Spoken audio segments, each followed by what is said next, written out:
3-4 ചെറുപഴവും കുറച്ച് അരിപ്പൊടിയും ഉണ്ടെങ്കിൽ പെട്ടെന്ന് തയ്യാറാക്കിയെടുക്കാൻ പറ്റുന്ന ഒരു 4 മണി പലഹാരമാണ് പഴം അട. അപ്പോൾ ഞാനിത് പെട്ടെന്ന് എങ്ങനെയാണ് ഉണ്ടാക്കുന്നതെന്ന് കാണിക്കാം. പഴം കൊണ്ടുള്ള അട തയ്യാറാക്കാനായി ഞാനിവിടെ 5 ചെറുപഴമാണ് എടുത്തിരിക്കുന്നത്.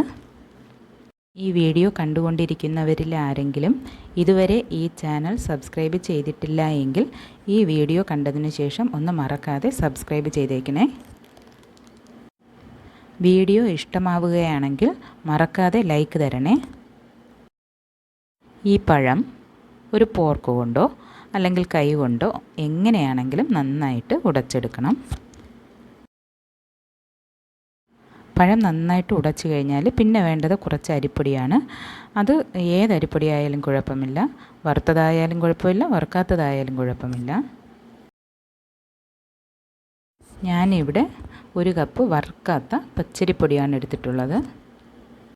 പിന്നെ മധുരത്തിനാവശ്യമായ ശർക്കര ഗ്രേറ്റ് ചെയ്തെടുത്തിട്ടുണ്ട്.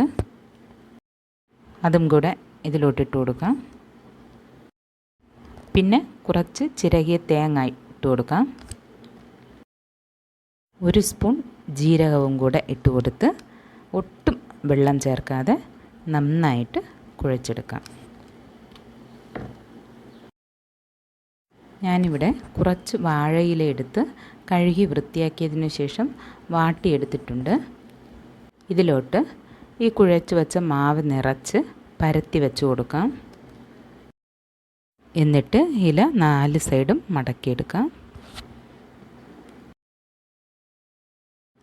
ഇങ്ങനെ എല്ലാ മാവും പരത്തി മടക്കിയെടുത്തതിന് ശേഷം ആവി കയറ്റുന്ന പാത്രത്തിൽ വെള്ളം ഒഴിച്ച് അടച്ചു വച്ച് ആവി കയറ്റി വേവിച്ചെടുക്കാം.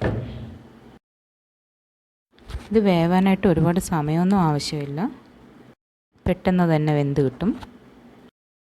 ഇവിടെ അട നന്നായിട്ട് വെന്ത് കിട്ടിയിട്ടുണ്ട്. അങ്ങനെ പെട്ടെന്ന് തയ്യാറാക്കാൻ പറ്റിയ 4 മണി പലഹാരമായി പഴം അട റെഡിയാക്കിയിട്ടുണ്ട്.